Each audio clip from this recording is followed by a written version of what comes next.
সকলকে স্বাগতম জানাই কুকিং ব্লগের আরেকটি রেসিপিতে। গাজরের নাড়ু তৈরি রেসিপিটি সম্পূর্ণ দেখার অনুরোধ রইল। প্রথমেই আমি গাজরটাকে উপরের আবরণটা ফেলে ধুয়ে পাতলা সাইজ করে কেটে একটি মিক্সার জারে নিয়েছি। দিয়ে দিয়েছি অল্প পরিমাণে জল।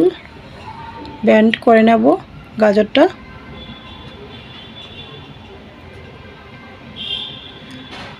তো ব্লেন্ড করে একটি বাটিতে নিয়ে নিয়েছি। চলুন রান্নাটা করে নেই।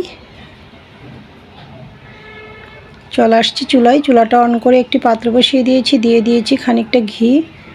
1 মিনিটের মতো কয়েকটি কাজু বাদাম ভেজে নামিয়ে নিয়েছি। একই পাত্রে দিয়ে দিয়েছি আরও খানিকটা ঘি, তেজপাতা,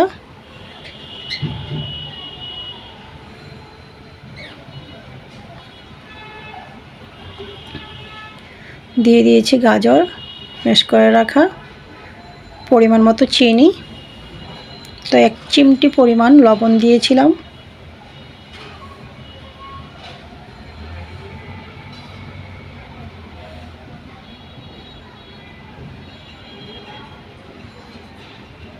অনবরত নাড়তে হবে। দিয়ে দিচ্ছি পাউডার মিল্ক।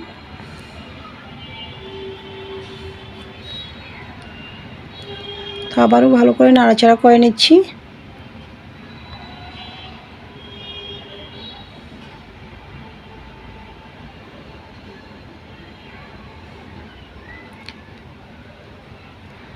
তো এইভাবে কয়েক মিনিট নাড়াচাড়া করার পর গাজরটা একটা আঠালো ভাব হয়ে এসেছে, দেখতেই পারছেন।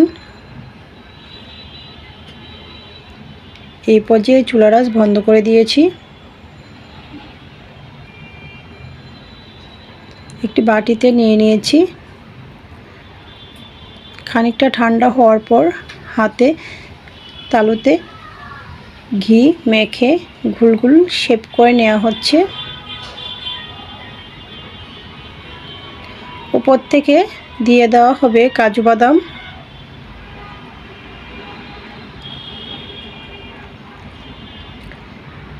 তো কেউ চাইলে 1 সপ্তাহের মতো নর্মাল ফ্রিজে রেখে সংরক্ষণ করতে পারেন বক্সে। তো রেডি হয়ে গিয়েছে আমার গাজরের নাড়ু রেসিপিটি ভালো লেগে থাকলে আমার ফেসবুক পেজটা ফলো, ইউটিউব চ্যানেলটা সাবস্ক্রাইব করুন, সাথেই থাকুন। সকলকে ধন্যবাদ।